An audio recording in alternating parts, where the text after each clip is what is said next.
Ketika surat pernikahan istri keempat diketahui oleh istri ketiga, terbitlah murka. Surat pernyataan nikah siri. Tragedi nahas menimpa istri ketiga. Jenazah sang istri ditemukan di dalam sumur tua di area bekas perkebunan singkong di Kampung Tanjung Baru, Kecamatan Wai Pangembuan, Kabupaten Lampung Tengah, Lampung. Ceritanya sesaat lagi, inilah Raja Pati.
Assalamualaikum.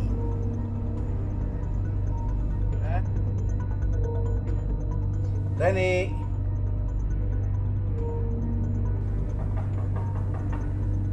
Reni.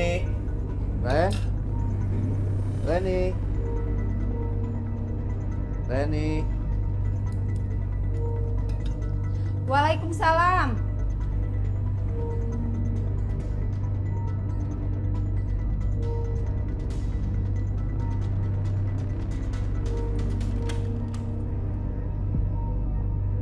Bapak udah pulang?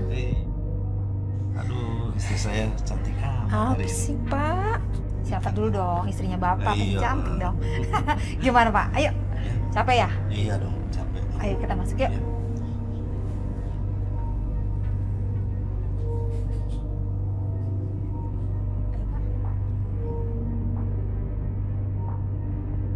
Joko Binoto Carito tinggal bersama istri ketiganya bernama Reni alias Tukini yang telah dinikahinya secara siri. Sudah 3 tahun usia pernikahan mereka, jarang pula terdengar ada percekcokan di antara keduanya.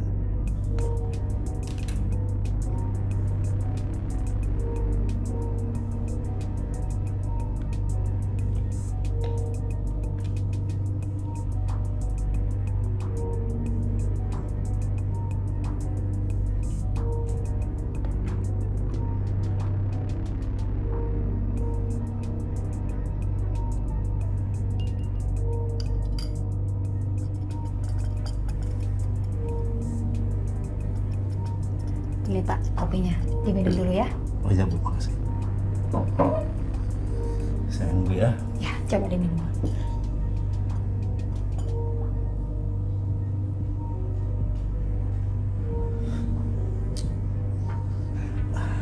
Gimana Pak kerjaan hari ini? Alhamdulillah lancar. Kopi buatan Ibu sungguh nikmat sekali.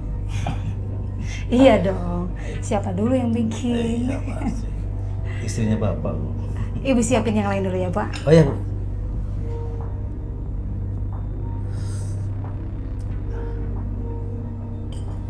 Ini nasi buat Bapak. Iya, Bu. Ini buat Ibu. Lo mau diambilin ayamnya? Nih. Boleh. Yang ini ya, Pak ya, yang banyak dagingnya nih. Wah, pasti nih. Pasti enak dong masakan Ibu. Ini Sambelnya boleh, sayurnya. Bu? Ya. Sebentar, Pak. Ibu ambil sendok.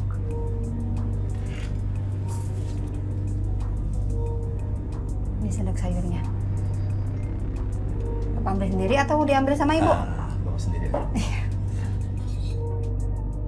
Joko berumur 46 tahun, sementara Reni menginjak usia 57 tahun.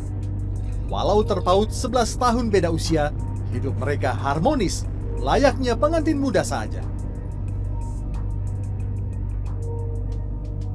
Reni, tipikal istri yang terbuka dalam mengutarakan isi hatinya kepada sang suami, termasuk masalah utang piutang seorang teman Reni. Pak, Ya, Bu. Ibu mau cerita sama Bapak. Ibu kalau mau cerita aja. Ibu mau cerita tentang apa?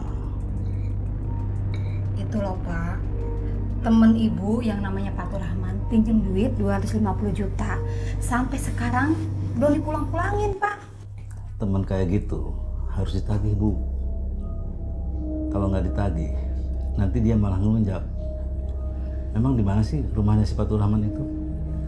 Rumahnya itu di Bandar Lampung Pak. Di kota, di Lampung. Bandar Lampung. Mm-mm. Ya udah, kapan-kapan nanti kita ke rumahnya si Fatur Rahman buat nagih hutangnya ya. Iya Pak. Udah, dilanjut aja. Kapan Bu. ke sana ya? Ya, dilanjut aja makannya, Bu. Enak apa ayamnya? Wah, nikmat sekali. Enak kan ayamnya, masakan siapa dulu dong? Oh iya Ibu dong. yang masak. Pasti enak pokoknya. Joko setuju untuk mengantarkan Reni menagih hutang, walau jauh jalan yang harus mereka tempuh.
Tengah malam, Reni tenggelam memikirkan utang Fatur Rahman.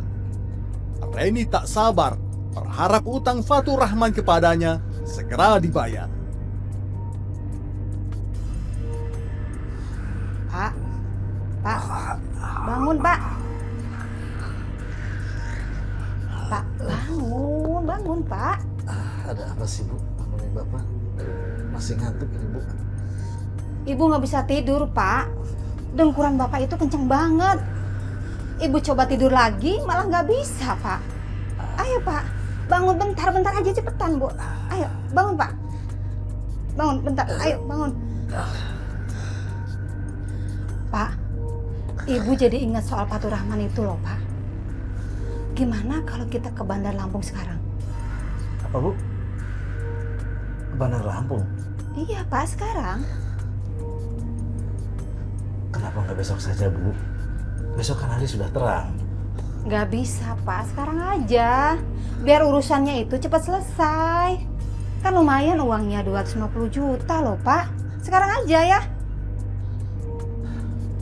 Ya sudah, kalau begitu Ibu ke kamar mandi dulu ganti pakaian. Setelah itu baru Bapak ganti pakaian. Ya, Bu? Ya sudah, Ibu duluan ya Pak ya. Joko menyetujui ajakan Reni yang membangunkannya di tengah malam buta.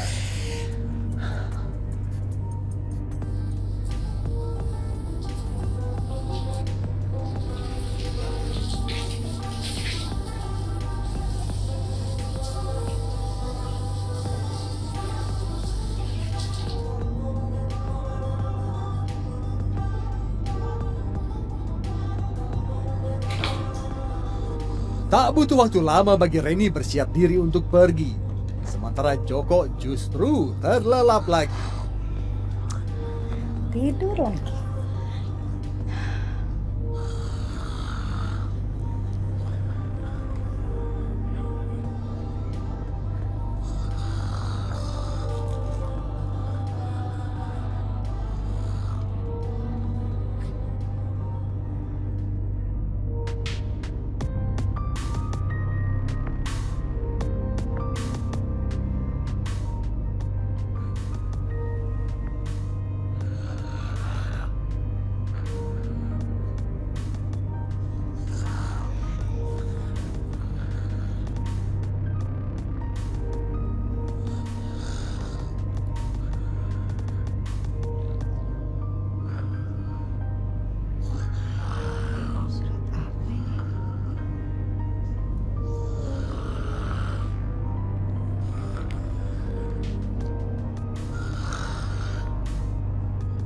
Seketika, Reni dibuat kaget dengan lembaran kertas yang ada di dalam amplop coklat. Isinya sebuah surat pernikahan siri Joko dengan istri yang keempat. Reni mengumpat. Surat pernyataan nikah siri. Kurang ajar. Walau memendam tanya, Reni tak ingin buru-buru merusak suasana. Dibangunkannya Joko agar segera bersiap-siap pergi. Pak, bangun Pak. Pak bangun Pak. Pak, bangun, Pak, bangun. Saya udah rapi nih Pak, Bapak masih tidur aja, bangun Pak. Bangun. Ayo bangun Pak. Ayo Pak. Iya.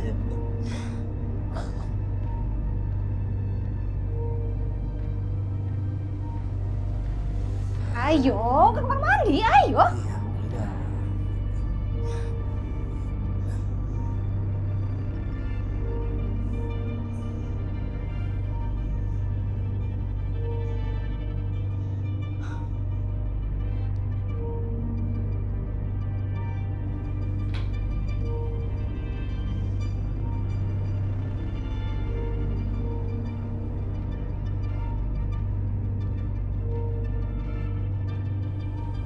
Loh, ibu kok masih cemberut aja sih? Lihat dong, bapak kan udah rapi. Yuk, kita berangkat.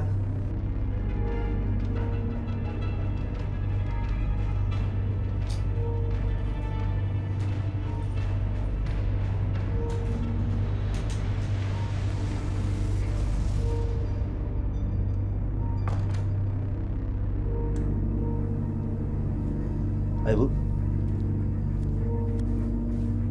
Waktu menunjukkan hampir jam 1 dini hari.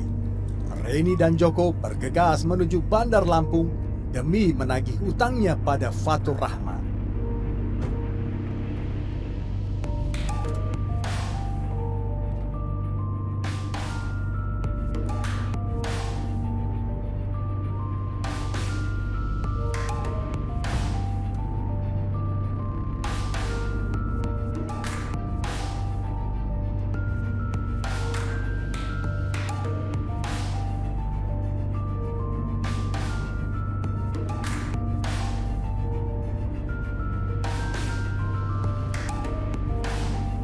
Oleh karena hati dan pikiran Reni terbebani dengan surat pernikahan Joko yang keempat, Reni ingin mendapatkan jawaban dari Joko dengan cepat.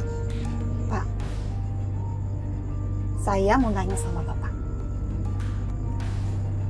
Ibu mau nanya apa? Apa benar Bapak sudah menikah lagi untuk yang keempat kalinya? Ibu kata siapa? Itu nggak benar, Bu. Ibu dapat informasi itu dari siapa? Dari mana? Joko yang kaget dengan pertanyaan Reni lalu mencari-cari jawaban sekenanya. Walaupun sesungguhnya Joko merasa cemas juga was-was jika pernikahan keempatnya terbongkar luas. Hati Reni berkecamuk menahan emosi atas ketidakjujuran sang suami. Karena Joko sesungguhnya telah menikah lagi tanpa memberitahu Reni. Demi memuaskan hasrat dirinya, Reni kembali bertanya kepada Joko soal pernikahan siri dengan istri keempatnya. Sekali lagi, Ibu mau tanya sama Bapak. Apa benar Bapak itu sudah menikah untuk yang 4 kalinya? Itu nggak benar, Bu. Ibu ini dapat informasi dari siapa sih? Coba Ibu bilang ke Bapak. Siapa orang yang sudah memberikan informasi salah itu? Walau terpojok, Joko masih coba mengelak. Keduanya makin berbalut emosi. Suara mereka kian meninggi. Salah. Kata Bapak salah. Ibu melihat dengan mata kepala Ibu sendiri. Ibu melihat ada amplop di laci warna coklat. Dan itu surat nikah siri Bapak. Mana ada, Bu? Amplop di lemari pakaian di rumah, Bu. Sudah kuduga. Bapak pasti berbohong. Ngaku aja Pak, jujur ngaku. Oke.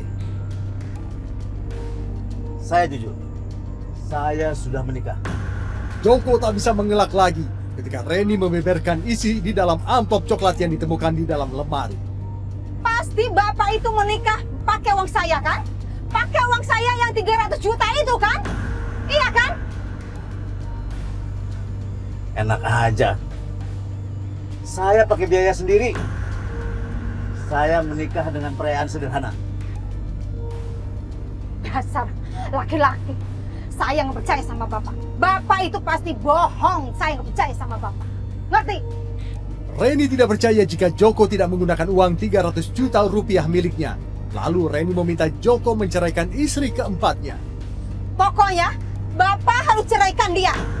Ibu nggak mau tahu. Ibu mau jadi istri ketiga dan terakhir. Bapak harus ceraikan dia. Harus pokoknya. Perjalanan yang tadinya demi menagih hutang diisi dengan penuh pertengkaran yang membuat tegang. Ini nggak mungkin. Bapak nggak bisa menceraikan dia karena Bapak baru 5 hari menikah dengan dia. Nggak bisa. Pokoknya Bapak harus ceraikan dia. Ibu nggak mau tahu kalau nggak Ibu labrak dia. Pokoknya Cekcok mulut antara Joko dan Reni alias Tukini terus berlangsung sepanjang perjalanan. Lalu karena Reni menarik setir, mobil R300 bak terbuka yang mereka tumpangi hilang kendali dan terperosok tanah di pinggir jalan.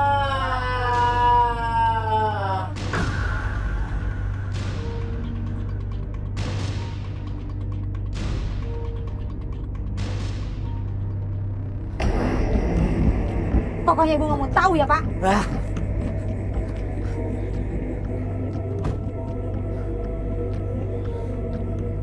Joko yang semakin naik pitam akibat ulah Reni memutuskan tidak melanjutkan perjalanan lalu turun dari mobil.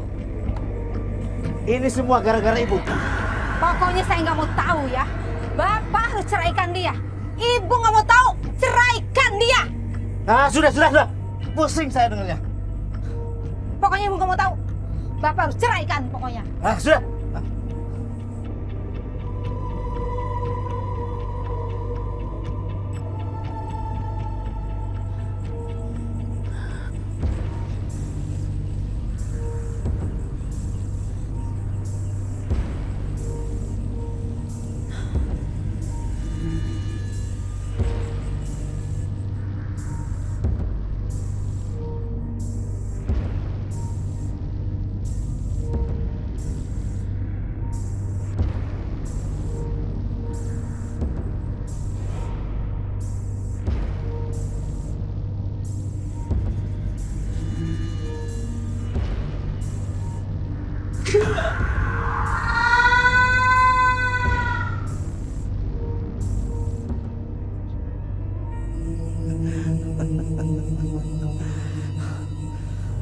Reni tak bergerak setelah hantaman keras dari Joko mengenai kepalanya.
Joko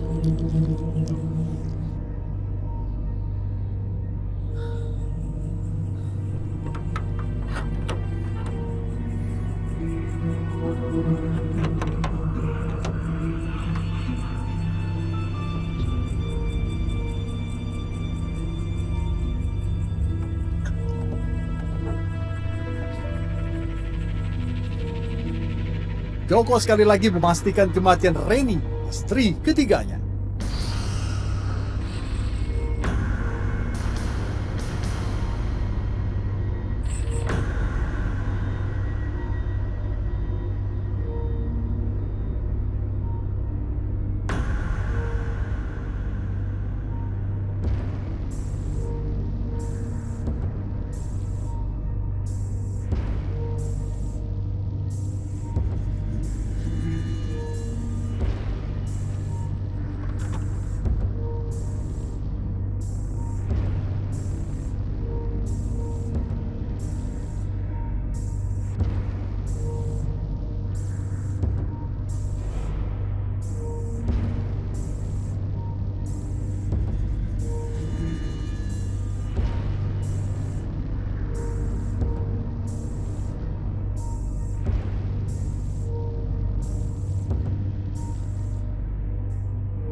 Joko terbersit untuk menutupi jejak kejahatannya.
Emosi Joko terhadap Reni, istri ketiganya, tuntas sudah tersalurkan. Akankah mayat Reni di dalam sumur tua dapat ditemukan oleh warga? Dapatkah Joko lolos dari jerat hukum setelah menghilangkan jejak kematian Reni? Jangan beranjak kemana-mana. Raja Pati akan kembali selepas jeda. Rasain kamu. Sekarang pikiran saya tenang. Tidak ada lagi yang menyuruh menceraikan istri keempat saya yang baru saya nikahi 5 hari yang lalu.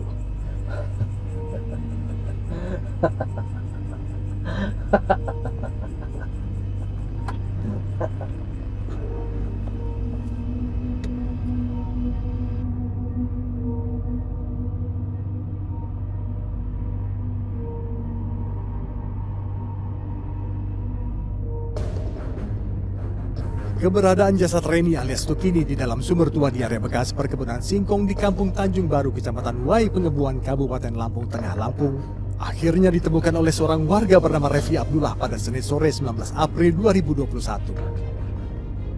Jadi saya ketemunya awal itu tidak dengan sengaja, karena saya datangnya ke area bekas singkong ini. Apakah ada masyarakat lingkungan khususnya daerah sini yang membuang bangkai kambing atau apa dalam sumur ini? Nggak ada. Berarti saya curigaan saya itu ada faktanya, curiganya itu. Saya curiga itu ada jenazah di dalam sumur. Pagi hari Selasa pagi jam setengah 7, jam 7 sampai jam setengah 8 saya ngajak Pak RT sama masyarakat setempat untuk saksinya. Saya buka terpal di dalam sumur itu untuk meyakinkan bahwa kecurigaan saya itu betul. Polisi bergerak cepat menangkap Joko Binoto Carito sebagai pelaku pembunuhan terhadap Reni alias Tukini, termasuk apa motif tersangka melakukan pembunuhan tersebut. Korban awalnya keluar dengan suaminya, yaitu adalah tersangka saat ini. Tapi pada saat kembali, si tersangka tidak membawa korban, cuma hanya menitipkan kuncinya saja, kunci rumahnya ke tetangganya. Ya, jadi korban ini dihabisinya nyawanya di daerah Kandirejo, tidak jauh dari sumur yang tempat korban dibuang. Ya, jadi memang betul ada penganiayaan terlebih dahulu, yaitu dengan cara dipukul kepalanya menggunakan balok. Polisi menjerat Joko Binoto Carito dengan pasal 338 KUHP dan Undang-Undang Nomor 8 Tahun 1981 KUHP karena telah membunuh Reni alias Tukini bin almarhum Tukimin. Majelis Hakim Pengadilan Negeri Gunung Sugih, Lampung telah menjatuhkan vonis penjara selama 15 tahun kepada Joko Binoto Carito pada Rabu 17 November 2021.